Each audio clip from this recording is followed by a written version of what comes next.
সালামু আলাইকুম। উত্তর কোরিয়ার পাগলা প্রেসিডেন্ট কিম জং উনের সমর্থক যারা যারা আছেন, যদি ভাল লাগে তাহলে ভিডিওটা শেয়ার করতে পারেন।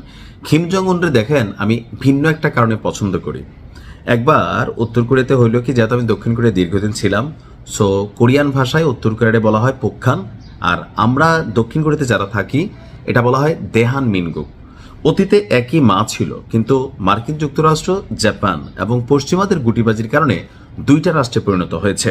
তো উত্তর কোরিয়া নিজেদেরকে সামরিকভাবে শক্তিশালী করার দিকে যখন নজর দিয়েছিল, দক্ষিণ কোরিয়া তখন অর্থনীতি, ইকোনমি, ধরেন কলকারখানা, কোম্পানি, শিক্ষা দীক্ষা ওইদিকে নজর দিয়েছে, যার কারণে অর্থনৈতিকভাবে দক্ষিণ কোরিয়া স্বাবলম্বী হলেও উত্তর কোরিয়ার এক ধমকে দক্ষিণ কোরিয়ার প্রেসিডেন্ট থেকে যা আছে সব কিন্তু হিসু করে দেয়। এটা হচ্ছে বাস্তবতা।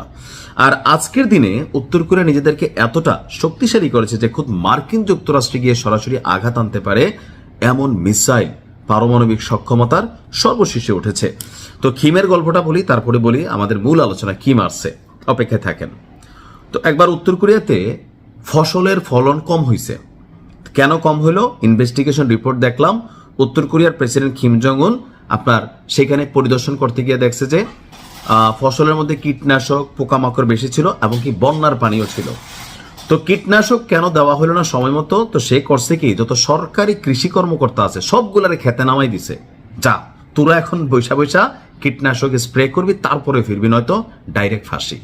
বুঝতে পারছেন? রাষ্ট্রনায়ক তার অনেক কিছু ফ্যাসিস্ট বা ডিকটেটর বা অনেক কিছু তার নেগেটিভিটি থাকলেও এখানে উত্তর কোরিয়ার এই প্রেসিডেন্টের আমার ভালো লাগছে। মনে হচ্ছে বাংলাদেশে এরকম দরকার ছিল, যে সেক্টরে ডিস্টার্ব হবে ওই সেক্টরে যত কর্মকর্তা আছে এগুলোর মাঠে নামাইয়া কানে ধরাইয়া কাজ আদায় করতে হবে।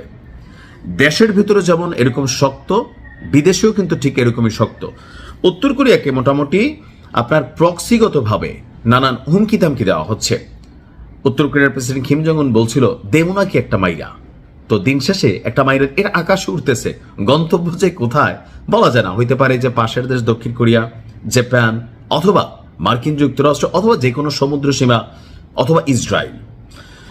ইরানের চলমান যুদ্ধের মধ্যে নানান হুমকি ধামকিকে পাত্তা না দিয়ে উত্তর কোরিয়া তাদের নিজেদের একটা ক্রুজ মিসাইল, অর্থাৎ অত্যাধুনিক প্রযুক্তির হাইপারসোনিক ঘরানার একটা ক্রুজ মিসাইল উৎক্ষেপণ করেছে। দেশটির সর্বোচ্চ নেতা কিম জং উন নিজে উপস্থিত থেকে এই কাজটি প্রত্যক্ষ করেছে। উত্তর কোরিয়ার সরকারি বার্তা সংস্থা কোরিয়ান সেন্ট্রাল নিউজ এজেন্সি অর্থাৎ KCN তারা তাদের প্রতিবেদনে এই তথ্য জানিয়েছে। প্রতিবেদনটি বলছে এই আপনার নতুন এই ডেস্ট্রয়ার জাহাজটির নাম দেওয়া হয়েছে চৌ হিয়ন।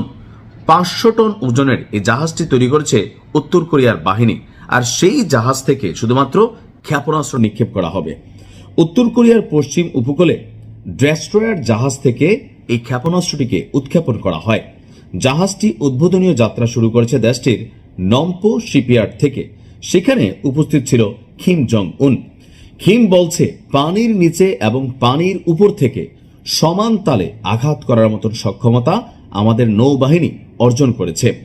আমাদের নৌবাহিনীকে পরমাণু অস্ত্রে সজ্জিত করার পরিকল্পনা ইতিমধ্যেই অনেক দূর অগ্রসর হয়েছে। আমরা নৌ প্রতিরক্ষায় যতটা সাফল্য অর্জন করেছি সেসব আমাদের সামুদ্রিক সার্বভৌমত্ব রক্ষা, শত্রুদের ঘুম কেড়ে নেওয়ার জন্য এনাফ, যা গত 50 বছরে অর্জিত হয়নি। অর্থাৎ উত্তর কোরিয়া রাইট নাও সব দিকে ফুলে ফেপে পরমাণু আরো যত আছে সবকিছুতে সে তার একটা নিজস্ব জায়গা তৈরি করছে।